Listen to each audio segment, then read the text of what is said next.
Thanks for coming today, guys. Today is my last speech in my public speaking class, and it is a persuasive speech.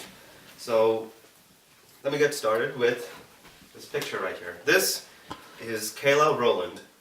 In this picture, she is 6 years old, full of energy, and she's described to be a typical 6-year-old child, outgoing, full of aspirations and dreams.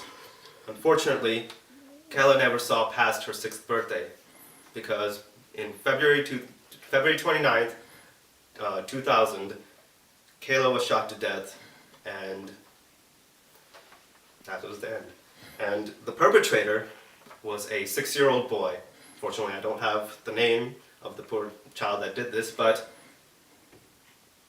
that boy was really not to blame. He was a child who had access to a weapon, didn't know any better, and thought to use it. And this was the unfortunate consequences. If anybody was to blame, it would be his gun-loving uncle who left the gun out, not properly stowed away, not properly secured, allowing him to have access to it. This, unfortunately, is not an isolated incident. In fact, a study conducted by University of Maryland back in 2003, August 12th, found that United States is considered to be the highest gun-owning country in the world, and also the country with the highest number of gun crimes. In fact, just this year, 2014, we've had 31 incidents of gun-related activity in high schools alone. The most recent one is the unfortunate event at Reynolds High School in Troutdale, Oregon, right here in our backyard. Now, why is this? Most people might blame it on the guns themselves. They might say, guns are the enemy, having guns is the bad thing. But let me tell you something else. Switzerland is the second largest gun-owning country in the world, yet they have 1/10 of the gun-related crimes compared to the United States. Why is this? What's the difference between Switzerland and us? Shouldn't they also have a high level of gun crimes? Well, an article done by Times Magazine back in December 20th, 2012, titled "The Swiss Difference, a Gun Culture at Work," found that the reason that the number of crimes in Switzerland was so low is because they have a high regard for gun safety and a very good program that allowed people to learn about guns, to learn about how to properly use it, when to use it, and how to properly store it. And that is what I would like to talk to you guys about today, is why in the United States we need a comprehensive training regimen and a comprehensive training environment that will allow our citizens to be properly informed and properly trained to handle such weapons. Now, what do I mean by this? Well, for example, in our country, to be able to drive cars, you have to go through testing, you have to go through schooling, and then you have to take an actual physical test to prove that you're capable of handling it. Now, cars are only just a tool for transportation. It's supposed to get you from point A to point B. Why don't we have the same type of program implemented for a tool that is specifically engineered to kill something? So, my first proposition is that we need to start culturing an environment where it is okay to get trained in gun management and gun usage. A quote from Peter Squire, who is a professor of criminology at the University of Brighton, states that conditions are fundamental in deterring crime. We must foster a culture of support rather than individuality, meaning that we need to, as a society, make it acceptable to properly train our citizens.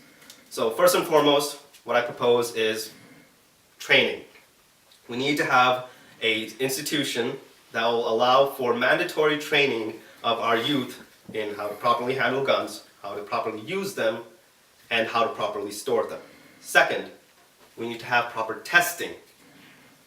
Just like getting a license, we need to have a program in place that will A, make them do a written test that will show their knowledge on the proper parts of a gun and how to use it, and then B, in a practical application where it is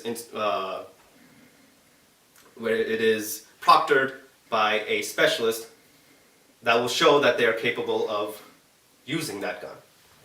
Finally, we need to provide a certificate that they have to show when going to buying that weapon that they are capable. Now, comparing this program to our current situation today, I want to show you how limited or how lackadaisical it is in our country today. So if I can have a volunteer from the audience.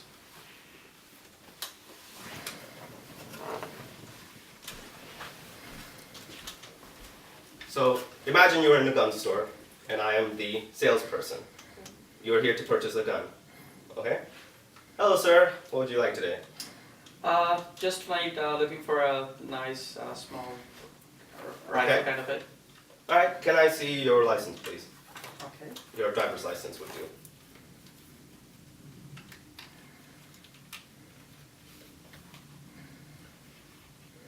Okay. Sounds good. You look like you're 21 years of age. All right. So before I give this to you, let me just make sure you have no criminal background. Yeah, looks like you're fine. Here you go, sir. If you can give me your credit card, I'll give you your gun. That's it. It's very simple to get. But in my proposition, if it were to be implemented, same person, if they were to come in, would have to first get trained up, so you would know how to handle your weapon, you would know how to properly use it, and B, you would have a certificate provided by the government stating that you are a capable person. So in the same scenario, you would give me your driver's license like usual, I would do a criminal record as usual, but then you would have to show me your certificate stating that you are allowed to own and possess a gun. Okay. Thank you very much. Thank you. This, I think, would be the most effective method to reduce the number of gun crimes in our country.